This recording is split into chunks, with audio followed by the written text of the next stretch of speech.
केन्दुझर जिला बड़बिल थाना अंतर्गत भद्रासाही स्थित पात्रसाही गतकाली बड़बिल पुलिस चढ़ऊ कर जनकु गिरफ करने सहित 23 किलो गंजेई और एक होंडा बाइक सह 5 लाख नगद टंका जबत करिछि। सूचना मुताबक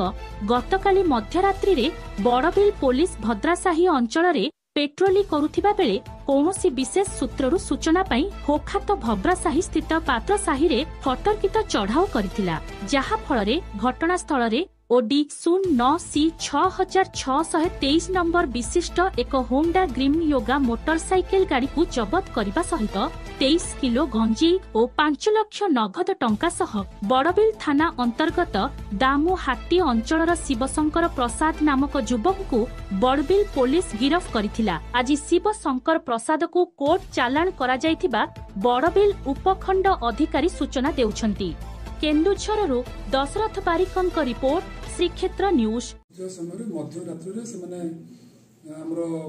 बड़बिल पात्रसाही पाखे पेट्रोलिंग करते समय गोटे मोटरसाइकेल लेट नाइट आसुवर देखिले और से मोटरसाइकेल पछपटे किसी जिन लोड होती देखिए गोटे सस्पिशियस भाव में गाड़ी को अटक चेक करने समय गाड़ी पछपटे तार पछ सीट्रे 2टा जरी बैग्रे गंजेई थिबार पाइगला एवं तापर आम एनडीपीएस एक्टर आईन अनुसार आम रिक्वेशन कर सप्लेटर छप रिक्वेशन कर आम प्रपर प्रोसीजर फॉलोअप करें से गाड़ी से जो आक्यूज थे बसते शिवशंकर प्रसाद घर दामुहाटी बड़बिल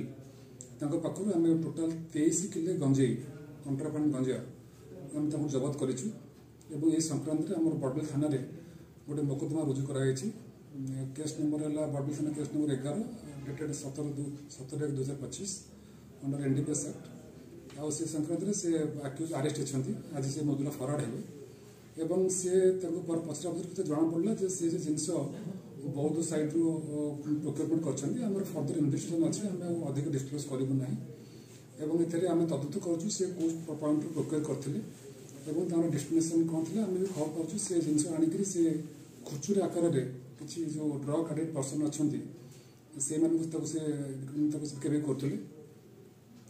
आज अरेस्ट से फराड है।